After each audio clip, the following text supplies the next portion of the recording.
Imom Buxoriy rahmatullohi alayhi Adabul Mufradda keltirgan Payg'ambarimiz alayhisolatu vassalomning mashhur hadislari.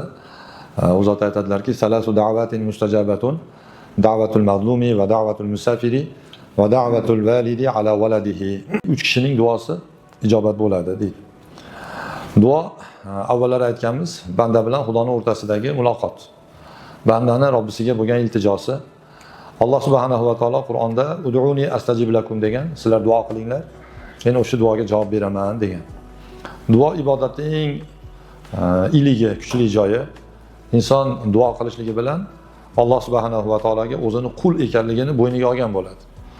Chunki hojatini aytadi, Xudoga tilagini tilaydi, yalinadi, yolboradi, dardiga shifo so'raydi, muammosiga yechim so'raydi. U har qanaqa odam bo'lishi ham mumkin. Oddiy odam bo'lishi ham mumkin, puldor, amaldor odam bo'lishi ham mumkin. Shuning uchun duo eng ibodati kattasi. Lekin duoni hammasini ham Xudo ijobat qilavermaydi. Duoni ijobatiga to'sqinlik qiladigan ishlar ham bo'lishi mumkin. Insonning gunohlari bo'ladi, bilib-bilmay qilayotgan kamchiliklari bizni duoyimizni ijobatiga to'sqinlik qilishi mumkin. Ammo 3 ta duo bor. 3 kishining duosi, ularning duosi bilan Xudoning o'rtasida to'siq bo'lmaydi.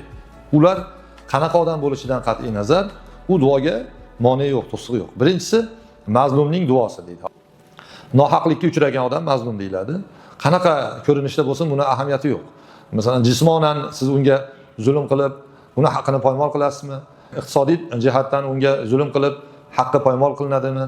Yoki ma'naviy uni obro'si to'kiladimi? Yoki haqorat qilib, unga bir shunaqangi ziyon yetkazilishi mumkin, masalan, dilini og'ritib.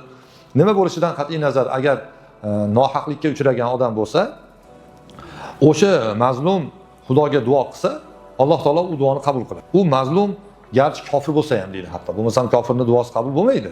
Ammo lekin mazlum bo'lsa, uni Alloh taolo qabul qiladi. Chunki Alloh subhanahu va taolo zulmni men harom qildim deb aytgan. Sizlar ham bir-biringlarga zulm qilmanglar degan. Zulm harom, Alloh taolo zolimni yomon ko'radi. Mana shu hadisning bu bandida yana shunga ishoralar borki, Payg'ambarimiz alayhisolatu vassalom mazlumni duosidan ehtiyot bo'linglar, birovga zulm qilmanglar demoqchi. Biz agar birovga nohaq zug'um o'tkazsak, jabr qiladigan bo'lsak, u duo qilsa, qarg'asa, o'sha duoni ijobati bo'ladi va biz uni sezamiz. Zolim odam hayotida his qiladi. Birovga zulm qilgan bo'lsa, mazlum o'shani qarg'agan bo'lsa, u uzoqqa bormasdan unda o'sha duoning kasri unda ko'rinadi.